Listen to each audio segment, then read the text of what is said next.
Shalom, all praise to Yahweh Shem Shah, the blind sleep house with GMS. Now the first show I just did, last show I just did, I was going into the book of Acts, 10th chapter, and going into the vision that the Apostle Peter had got about the great sheet net at the four corners. Now here's part 2 to that, because I'm going to start right from verse 17, because we got to know who that was talking about. We know it was talking about the Israelite foreigners, but who was it talking about? Who did it start with? Acts 10:17. Now while Peter doubted in himself that this vision which he had should mean, behold, the men which were sent from Cornelius had made inquiry for Solomon's house, and stood before the gate, and called and asked whether Simon was, which was surnamed Peter, were lodged there. While Peter thought on the vision, the Spirit said unto him, Behold, 3 men seek thee. Arise therefore and get thee down, and go with them, doubting nothing, for I have sent them. Then Peter went down to the men which were sent unto him from Cornelius, and said, Behold, I am he whom ye seek. What is the cause whereof ye are come? And they said, Cornelius the centurion, a just man, and one that feareth the Most High, and of good report among all the nation of the Jews, was warned from the Most High by an holy angel to send for thee into his house, and to hear words of thee. Now he was a just man. He feared the Most High, which is no pursuit in the book of Proverbs 1:7, that feared the Lord at the beginning of knowledge, and he's had a good report among all the nation of the Jews. Why would that be a person who wasn't an Israelite? Because if you read the scriptures and you read them correctly and you understand the scriptures, when you go to the book of Acts, when you go all through the scriptures, like Acts 13th chapter, the Jews were looking down upon the Gentiles, but those Gentiles are actually the Israelite foreigners. They looked down upon them because why? They was keeping the customs and practices and traditions of the other nations and wasn't keeping the traditions of their fathers. So those Jews looked down upon them, but they were actually the Israelites. So why would Cornelius, who's so-called heathen, be considered a just man who feared the Most High, had a good report among the nation of the Jews, man? He was an Israelite. Okay? There's a lot of stuff I can get into here. I'm going to jump down. I don't want to read the whole thing because I want to read down to probably about maybe verse 30. So I'm going to jump down to verse 24. And the morrow after they entered into Caesarea, and Cornelius waited for them. I'll say already verse 23. Then called he the men and lodged them, and on the morrow Peter went away with them, and certain brethren from Joppa accompanied him. And the morrow after they entered into Caesarea, and Cornelius waited for them, and called together his kinsmen and their friends. And as Peter was coming in, Cornelius met him, and fell down at his feet, and worshipped him. So we know Cornelius dwelled in Caesarea. That's where he dwelled at. Right? We just read that in verse 24. Where was Caesarea at? Let's see. Caesarea is a town of Israel's Mediterranean coast. It is known for Caesarea National Park. That's today. But we know that it's in Israel. We know that much. Okay?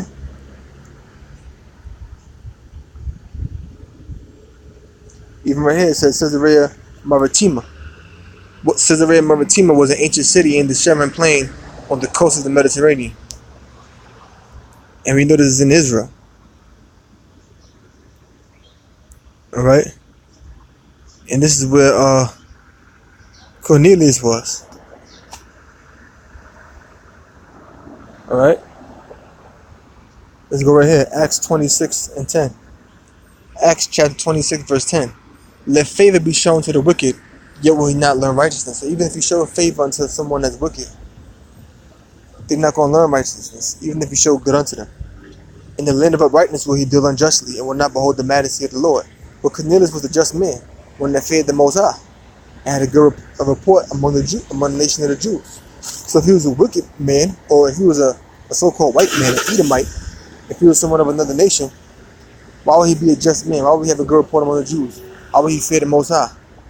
He lived in the town of Caesarea, which is in Israel, which is in the land of uprightness. Yet Cornelius didn't deal unjustly. The scripture tells you that he was a just man.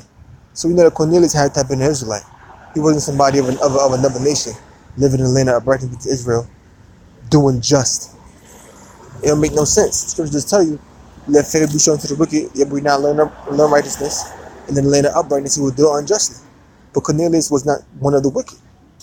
He didn't deal unjustly in the land of righteousness, in the land of Israel. He dealt justly, so he was a righteous man. He was an Israelite. Okay? Now, the name Cornelius, when you look up here in the blue letter, this is what they're going to tell you his name means. But they're going to go off. Let me see.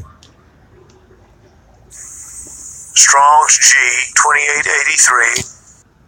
Cornelius. Which Cornelius? It really says of a horn, which that's going off. That was going off. It really means kernel. That's what it means. Cornelius really means kernel. Which kernel is what? A seed.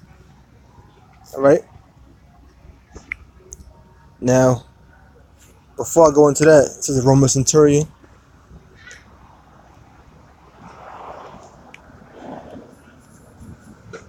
When you go to Acts 10:1, it tells you there was a certain man in Caesarea called Cornelius, a centurion of the band called the Italian band.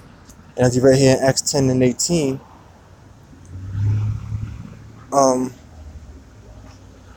Acts 10 and come on, man. It said they entered into Caesarea because that's where they was. That's where Cornelius lived. That's where Cornelius' two house servants had brought Pt.2. Because if you read here in Acts 10:1, it says he was in Caesarea and he was a centurion of the band called the Italian band. And a centurion is a person who basically has an order of 100 men, over 100 soldiers. So Cornelius was a centurion, okay, of the Italian band. He was a centurion of the band of soldiers that was called the Italian band, okay. But the word Cornelius means colonel. It really means colonel. That's how I'll go back to the word in the Greek one more time.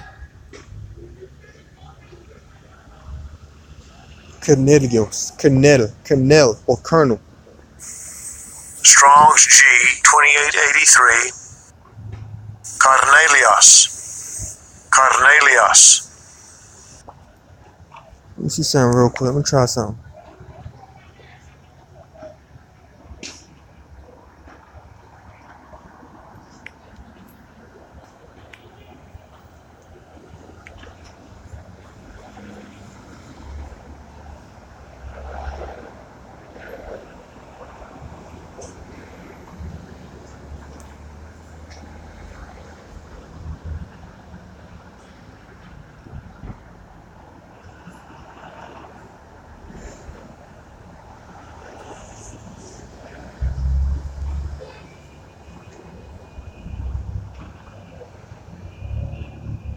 See, they keep giving you horn.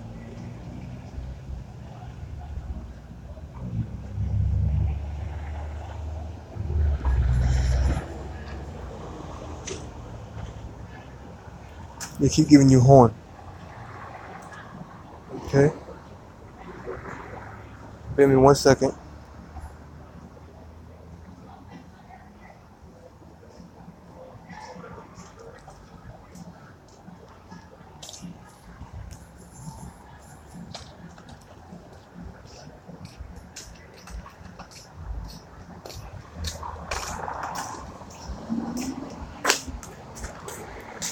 See, you even got a videos up here that says it. It means kernel seed. Etymology, see? Let me see if I can find that real quick.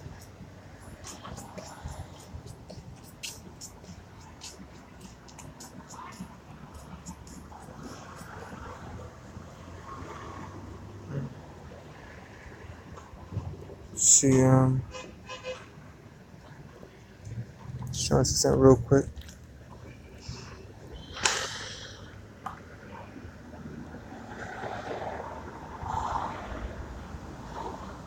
Can't really find it here. Maybe I put it up in post-production or something like that. But when you look it up, in fact, bear with me 1 second. Alright, I'm back. See right here, Abarim Publications, Cornelius meaning. Cornelius in Biblical Greek. You go down, it says etymology of the name Cornelius. The name Cornelius comes from the Latin word cornu, meaning horn.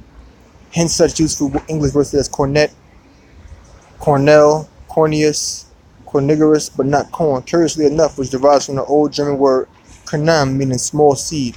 hence also our word grain. So the word Cornelius really means seed. That's what it actually means. Okay? It actually means seed. So we read what we read in the Greek. I mean, we read what we read in the book of Acts. How Cornelius was a just man, one that feared the Most High, had a good report among the Jews, and he lived in a town called Caesarea, which is in the land of Israel. And the scripture in the book of Isaiah 26 and 10 says, "Let favor be shown to the wicked, yet will he not learn righteousness, and the land of uprightness, which is the land of Israel, he will deal unjustly." Well, Cornelius could not have been in the wicked because he dealt justly in the land of uprightness. What is something that the wicked would not do?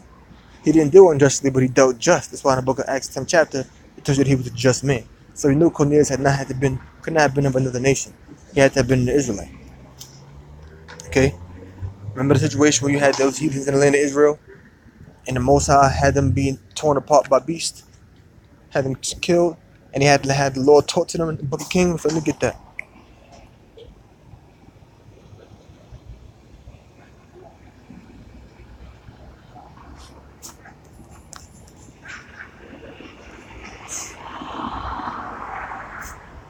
It's in the book of Kings,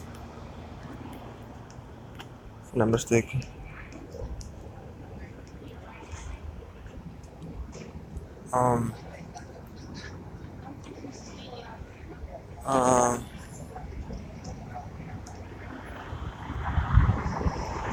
Then one moment. Here we are. This is back when the king of Assyria had brought men from Babylon and from other nations into the land of Israel and placed the children of Israel. Let's read that right here. Acts 2 Kings 17:24. And the king of Assyria brought men from Babylon and from Kutha and from Ava and from Hamath and from Sepharvaim and placed them in the cities of Samaria instead of the children of Israel. And they possessed Samaria and dwelt in the cities thereof. And so it was at the beginning of their dwelling there that they feared not the Lord. Wherefore the Lord sent lions among them, which slew some of them.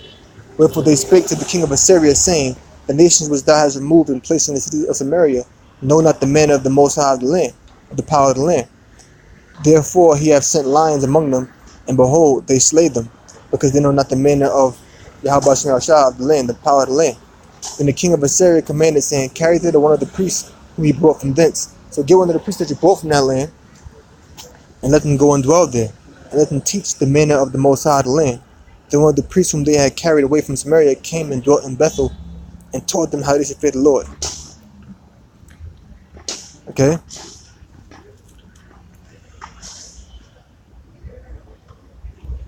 So they had to be taught how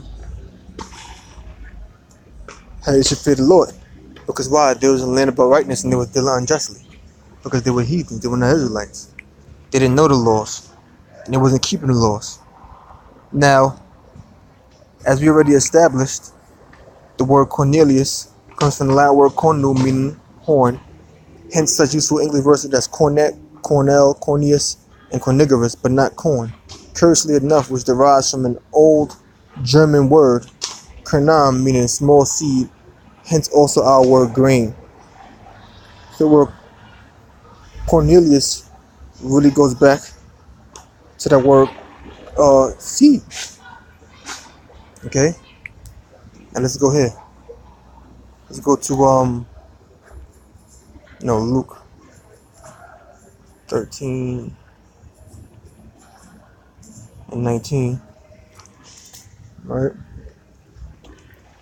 This is Luke 13 and 18. Then said he, unto what is the kingdom of the Most High like? And whereunto shall I resemble it? It is like a grain of mustard seed, which a man took and cast into his garden. So the kingdom of heaven like a grain of mustard seed, a kernel or a seed, which a man took and cast into his garden, and it grew, and waxed a great tree, and the fowls of the air lodged in the branches of it. Now let's break that down. The kingdom of heaven like a mustard seed. This is being compared to a seed, which we know pursuant to the book of Luke 8 and 11. It says that a parable is this: the seed is the word of the Most High.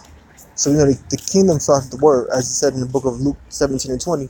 The kingdom of the Most High dwelleth within you, and what's within us, the word. The kingdom of heaven is not here yet. The kingdom of heaven has not been established on earth, but the word is within us. So it says, it is like a grain of mustard seed which a man took and cast into his garden, and it grew. So the kingdom of heaven being compared to a seed that's cast into a garden, that's sowed into a garden, and it grew. It gets its proper nourishment, and then it grows and waxed a great tree. It turned into a great tree, a great flourishing tree. That's talking about what? That's talking about the seed, which is this word being planted into men, being planted into men, and this seed growing into a great tree. Or in other words, the word growing, the word spreading, and that happened going into the Israelite foreigners, beginning with Cornelius. Which Cornelius goes back to that word grain or seed. It is like a grain of mustard seed. Doesn't it go together?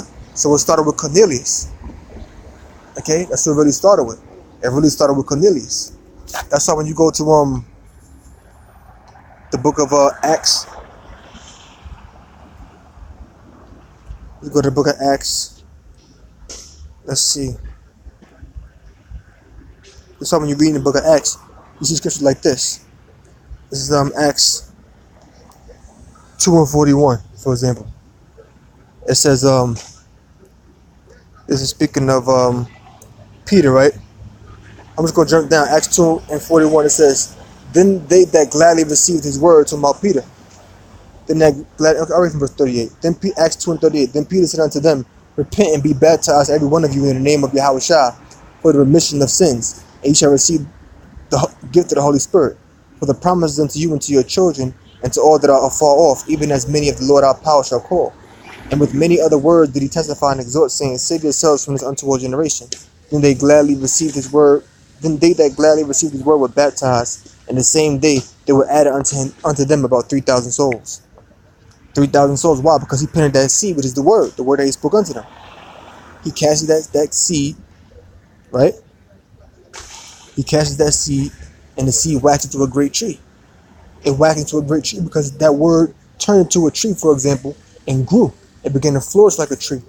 The word was taken, put it into the hearts of men, and it sprang forth and grew into a great tree because the word spread and bare fruit.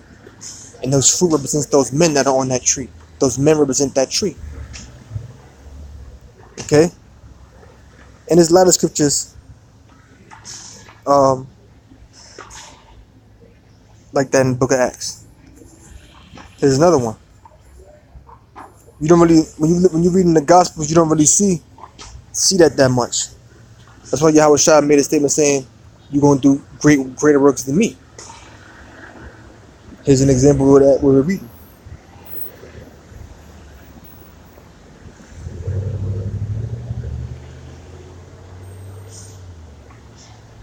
Okay, another I'm going to go to.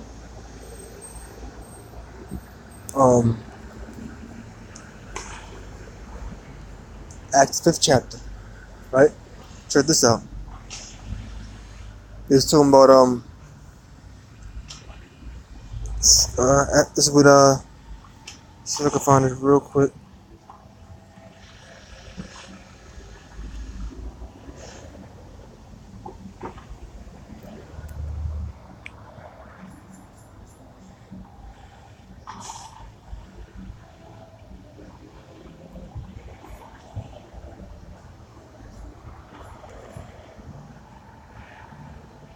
See?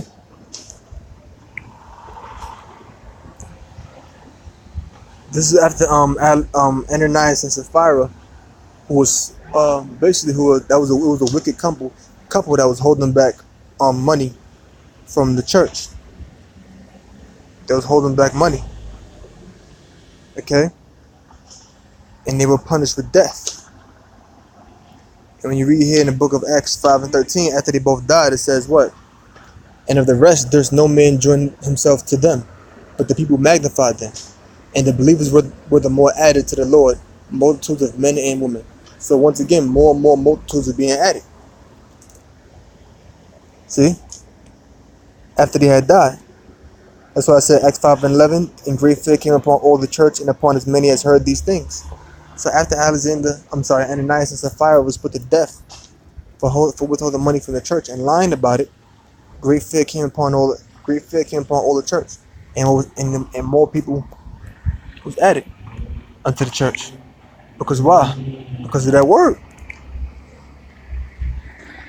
Which that right there, to be more specific, was because they was put to death for betraying the Most High. But they went against the word because part of the was written in the words that you're supposed to show what? You're supposed to do what? You're supposed to do unto others you would have to do unto you. Okay? So they went against that. It wasn't dealing righteously. So let's go back to the book of Luke 13 and 19. Luke 13 and 18. Then said he unto, what is it like? What is the kingdom of heaven the Most High like? And whereunto shall I resemble it? It is like a grain of mustard seed which a man took and cast into his garden. Like a mustard seed that's cast into a garden, that's sown into a garden, and it grew and waxed a great tree. So this word was planted into a garden, and it grew and sprang forth into a great tree. That's talking about the word being put into men, and the word springing forth into a great tree, or the word expanding. More believers coming in. That's why I read what I read in the book of Acts, 2nd chapter, where it said, "We added unto them, I believe, 3,000 souls." And the fowls of the air lodged in the branches of it. The fowls of the air is lodged in the branches of it. It's talking about, once again, the believers. The believers are being compared to fowls or the birds that lodge in the branches of these trees, that nest in the branches of these trees, that come to these trees for what? For rest. Because that's what birds do. Birds lodge in trees. They lodge in the branches of trees and they make their nests. And that's where they lodge. That's where they reside. And that's where we lodge. That's where we reside. In this word. In this truth. Which is like a seed that sprang forth into a tree. Here's another scripture. In fact, this is the book of Mark 8th chapter. It's Mark chapter 8 verse 24. This is after Yahweh Shai healed the blind man. I'm not going to read the account of when he healed him. In fact, I'm reading verse 23, Mark 8 and 23. And he took the blind man by the hand and led him out of the town. And when he had spit on his eyes and put his hands upon him, he asked him if he saw aught. And he looked up and said, I see men as trees walking. So the blind man said to Yahweh Shai, who the world ignorantly called Jesus Christ, that I see men as trees walking. Men are being compared to trees. This is Psalms 92 and 12. Matter of fact, I got that here. I might as well just fix that out, because I already got it. Psalms 92 and 12. It says, the righteous shall flourish like a palm tree. See? Flourish like a tree. Who's the righteous? Israel. The children of Israel. That's the righteous. The righteous isn't talking about nobody else. Because who was the Lord's given to? We'll get that too. But it says, the righteous shall flourish like a palm tree. He shall grow like a cedar in Babylon. Those that be planted in the house of the Lord shall flourish in the courts of our power. They shall bring forth fruit in old age. They shall be fat and flourishing. So it's comparing men to trees. It's saying the righteous shall flourish like a palm tree. Like the kingdom of heaven being likened into a grain of mustard seed that waxes into a great tree. That's talking about men. And the fowls lodge within it. That's talking about men that lodge within that tree. That made that tree that nested within that tree, or made that tree their rest. That's what that's going into. Okay? That's what that's talking about. There's another scripture on that. This is Psalms chapter 1 verse 1. Blessed is the man that walketh not in the counsel of the ungodly, nor standeth in the way of sinners, nor sitteth in the seat of the scornful. But his delight is in the Lord of the Lord, and in his law doeth he meditate day and night. And he shall be like a tree planted by the rivers of water. See? If the Lord is your light, you're like a tree that's planted in the water. If the water is your light, you're like a tree that's planted in the water. And the whole Bible is looked at as the Lord of the Lord. And he shall be like a tree planted by the rivers of water that bringeth forth his fruit in his season. His leaves also shall not wither, and whatever he doeth shall prosper.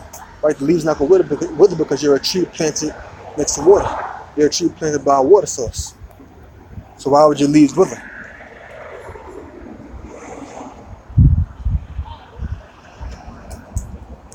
See real quick. Like that. Psalms 119.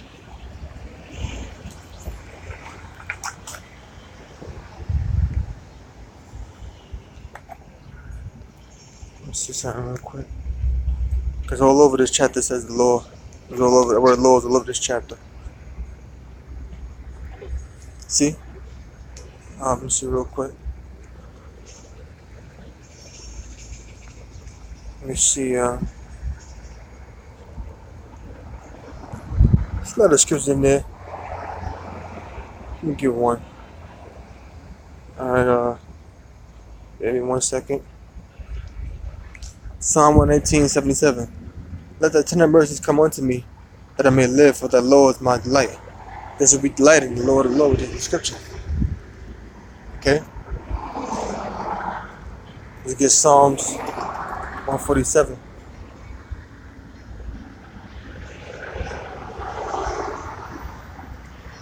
It says,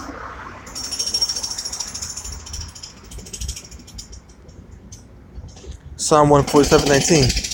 He showeth his word unto Jacob, his statutes and his judgments unto Israel. He hath not dealt so with any other nation, And as for the judgment, they have not known them. Praise ye Yahweh B'Shem Yahshua. So the Most High showed his word unto Jacob, which is the Bible. His statutes and his judgment unto Israel, the children of Israel, Jacob. This is the Most High showed his word unto. He didn't show it to no other nation. Okay? Only unto Israel. That's how we know Cornelius got to be the Israelite. He was a just man, right? What made him just? He had to have been keeping the law of the Lord. If not, he would have been torn apart by lions. He would have been put to death. The way those heathens were back in the book of 2 Kings, the 17th chapter. So he had to have been keeping the laws. He had to have been keeping the statutes. Because why? The word of the Lord was shown unto him. That's why the angel came in. That's why the Most High had Peter go and speak to him, man. Peter Cornelius basically was that one that started the whole thing off. When you really get into it, or the teaching of the Israelite foreigners, when you really get into it, in other words, he was the primary, like one of the primary factors, one of the primary individuals that was taught. One of the primary factors of the word being taught to the Israelite foreigners. So with that, I'm going to close. All we want to learn something, I'm going to say Shalom.